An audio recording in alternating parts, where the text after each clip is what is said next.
Envoie ton Esprit Saint, ton feu d'amour divin, déploie ton cœur et viens nous sauver.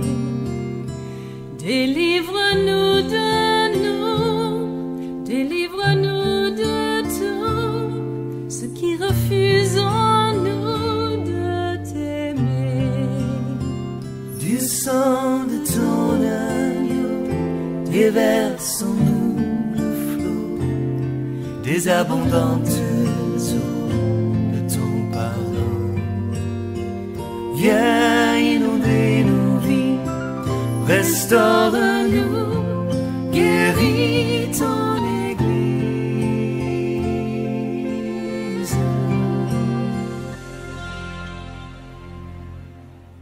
Alléluia. Que le nom du Seigneur soit béni. Que le nom du Seigneur soit béni. Est-ce que tout ce que nous vivons, c'est Dieu qui le veut? Est-ce que notre monde fonctionne selon la volonté de Dieu, selon les perspectives de Dieu, ou ce monde va contrairement à ce que Dieu veut, sinon à l'opposé de la volonté de Dieu, à l'opposé des principes de Dieu? Dieu voulait que le peuple d'Israël puisse vivre selon lui, selon le plan que lui, Dieu, son plan initial, son plan parfait, que lui, Dieu, a créé pour lui. C'est pourquoi il va donner ses règles, ses principes et ses ordonnances à Israël, afin que Israël puisse les respecter, pour que son plan parfait puisse s'accomplir pour lui en termes de pays. Mais malheureusement, Israël va désobéir à Dieu et finalement, Dieu va le disperser sur toute l'étendue de la terre. Dieu va le disperser dans toutes les nations de la terre, sur toute l'étendue de la surface de la terre. Israël donc va désobéir à la parole de Dieu, comme Adam a désobéi, lui, à l'ordre que Dieu lui a donné de ne pas manger du fruit de l'arbre de la connaissance du bien et du mal. Dieu lui avait dit qu'il pouvait manger de tous les fruits du jardin. De tous les fruits, Dieu n'a pas nommé des fruits. Dieu a nommé un seul fruit, le fruit qu'il ne devait pas manger. Et nous avons précisé que dans ce jardin-là, il y avait également un autre arbre. Apocalypse dira que cet arbre-là se trouve dans le paradis de Dieu. Et nous croyons que cet arbre-là va être manifesté. Jésus n'est pas un arbre, mais cet arbre, selon le pouvoir de cet arbre, va être manifesté en Jésus-Christ. L'homme a manqué de manger cet arbre. Dieu dit à Adam, tu peux manger de tous les fruits du jardin, y compris donc du fruit de l'arbre de la vie. Mais celui de la connaissance du bien et du mal ne le mange pas. Adam va désobéir à Dieu, manger celui de la connaissance du bien et du mal, alors il mourra. Or, l'autre était appelé l'arbre de la vie. En lui, il y a la vie. L'arbre de la vie, en lui, il y a la vie. Avant que Adam ne mange de l'arbre de la connaissance du bien et du mal, sinon du fruit de l'arbre de la connaissance du bien et du mal, Adam n'était pas mort. Dieu a dit à Adam, si tu manges, tu vas mourir. Par conséquent, Adam avait donc la vie. Mais le fruit opposé à l'arbre de la connaissance du bien et du mal est appelé l'arbre de la vie.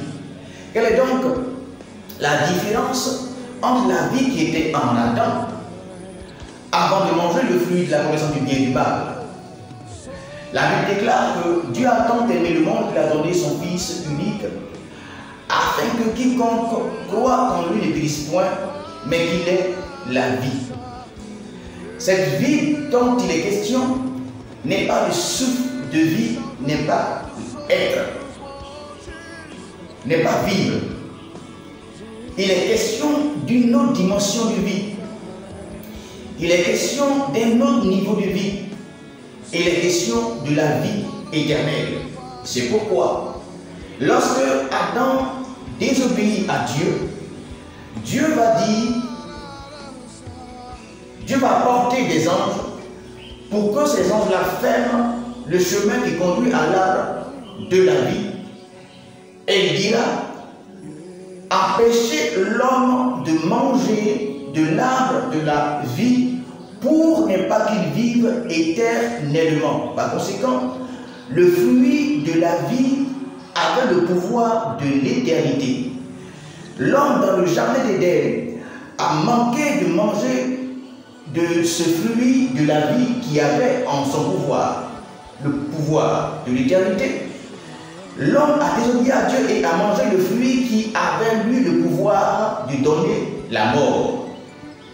C'est pourquoi, à un temps marqué, en son temps, Dieu mettra ce pouvoir de la vie éternelle dans le corps de Jésus-Christ, afin que celui-là traverse tous les âges, tous les siècles et tous les temps, depuis le ciel, et qu'il vienne à notre temps, afin de mourir à la croix, et que quiconque croit en lui, qui mange de sa chair, ait en lui la vie éternelle. La vie éternelle manquée dans le jardin d'Éden est manifestée aujourd'hui dans le corps de Jésus-Christ de Nazareth, ce que nous appelons dans nos communautés la Sainte Seine. La Sainte Seine, donc, cette vraie Sainte Seine, je parlerai un jour de cela, cette vraie Sainte Seine donne le pouvoir de l'éternité, selon qu'il est dit, Dieu a tant aimé le monde qu'il a donné son Fils unique,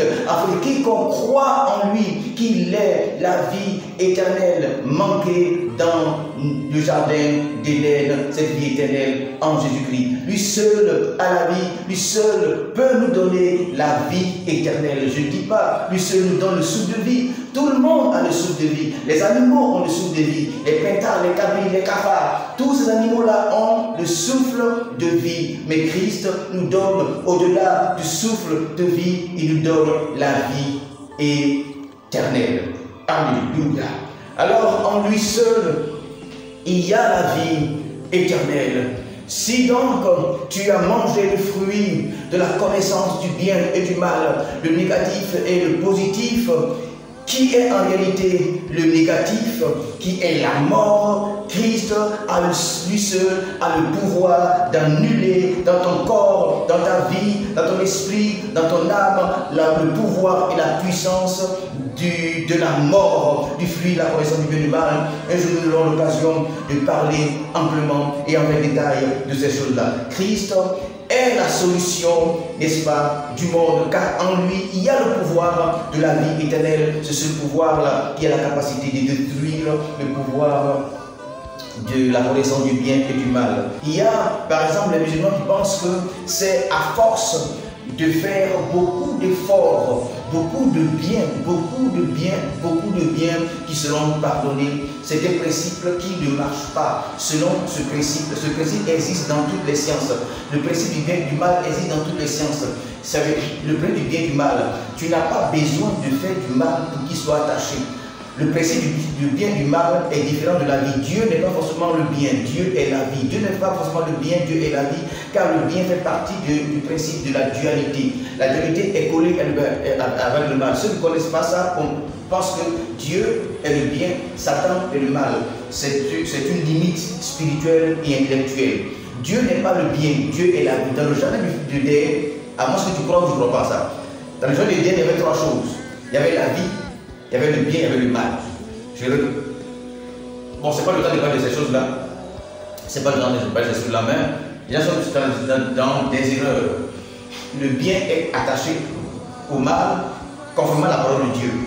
C'est un fruit qui a le bien et qui a mal. Quand tu mets le bien et du mal, ça devient mal. C'est-à-dire, quand tu prends l'eau de source pure, tu mets dans une barrique de 200 litres, tu la remplis d'eau pure de source, naturel, n'est-ce pas? Tu prends une seule goutte, c'est-à-dire tu prends une barrique d'eau, une citerne d'eau, une citerne d'eau pure, de source pure, sa citerne d'eau est donc plusieurs milliers de gouttes d'eau, c'est milliards même, plusieurs milliards de gouttes d'eau, c'est citerne d'eau pure.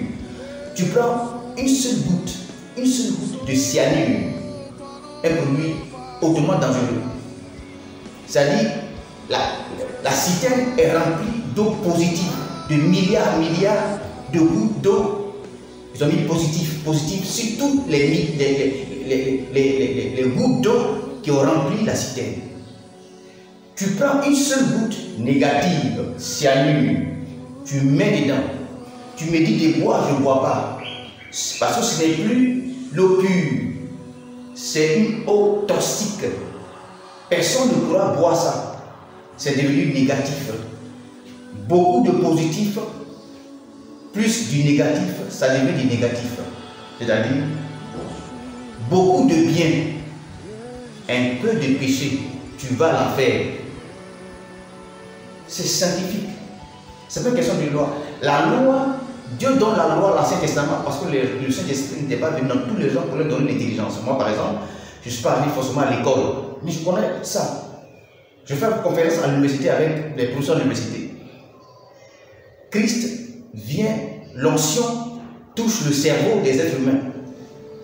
Ne regarde pas forcément ce qu'on fait dans nos communautés où on tombe, on dit l'onction. L'onction ne visite pas seulement les pieds qui tremblent pour qu'on tombe. L'onction visite également le cerveau pour le rendre performant. Okay? On peut hésiter si le mot c'est vrai, parce qu'on n'a pas cette aisance des mots, mais n'empêche que nous pouvons être intelligents de par le Saint-Esprit. Okay? C'est un principe. Beaucoup de mal, un peu de bien, tu vas à l'enfer. Dieu ne digère pas les gens par rapport à leur beaucoup de bien et un peu de mal. C'est un principe qui ne marche pas. Ça, c'est l'Ancien Testament. Christ est venu aujourd'hui dans le Nouveau Testament pour que lui soit en nous et que le Saint-Esprit puisse nous donner la force de pouvoir marcher selon ses principes. Le Saint-Esprit nous donne désormais la force de pouvoir lui obéir au-delà du possible. Abraham, au-delà du possible, au-delà de tout ce qu'on peut croire. La Bible dit Abraham a cru. Le Saint-Esprit nous donne la capacité de croire et de faire ce que les hommes normaux ne peuvent pas faire. Le Saint-Esprit nous donne pas seulement l'onction pour guérir les malades. Le Saint-Esprit nous donne la force pour obéir à la parole de Dieu. C'est pourquoi il dira, marchez selon le Saint-Esprit et vous n'accomplirez pas les désirs de la chair négatifs. L'apôtre Paul dit, je suis conscient de ce qui est bon. En moi, il y a une force. Parce que Adam a mangé le fruit de la connaissance du bien et du mal. Désormais, en nous, il y a cette double entité. Le bien à côté, le mal à côté, qui est le principe de l'arbre que notre père ancestral, le premier homme Adam, a mangé, qui agit aujourd'hui à nous. Et donc l'homme veut faire du bien, mais le mal agit. Et nous produisons plus de mal dans ce monde que de bien. Le monde est rempli alors des conséquences du mal que nous voyons plus en tout, dans nos activités, dans nos hôpitaux, et partout. Le mal règne aujourd'hui partout parce que les hommes ne veulent plus obéir à la parole de Dieu. Que donc le Saint-Esprit nous donne la force pour obéir aux règles, aux principes, aux valeurs de Dieu dans cette vie sur cette terre pour que le règne de Dieu arrive et que sa volonté soit faite dans nos foyers, dans nos activités, dans nos quartiers, dans nos villages, car nous représentons le règne de Dieu sur terre, nous représentons le royaume de Dieu sur terre, et nous sommes les citoyens du royaume de Dieu sur terre, avant que Christ n'arrive, afin de nous emmener, de nous enlever. Nous sommes dans un combat, le combat des enfants de Dieu contre les enfants du diable, et nous représenter dignement le royaume de Dieu sur terre, là où nous sommes. Que le nom du Seigneur soit béni. Alors tout ce que nous vivons sur terre n'est pas forcément la volonté de Dieu. Il y a ce que Dieu permet lorsque nous désobéissons à ses voies, à ses règles, les conséquences comme on le voit dans la vie d'Adam et Ève. Nous allons lire encore un autre verset. Dieu dit, cette fois-ci nous sommes dans le livre de Jacques, au chapitre du 1er, verset 13 à 16. Du sang de ton agneau, déverse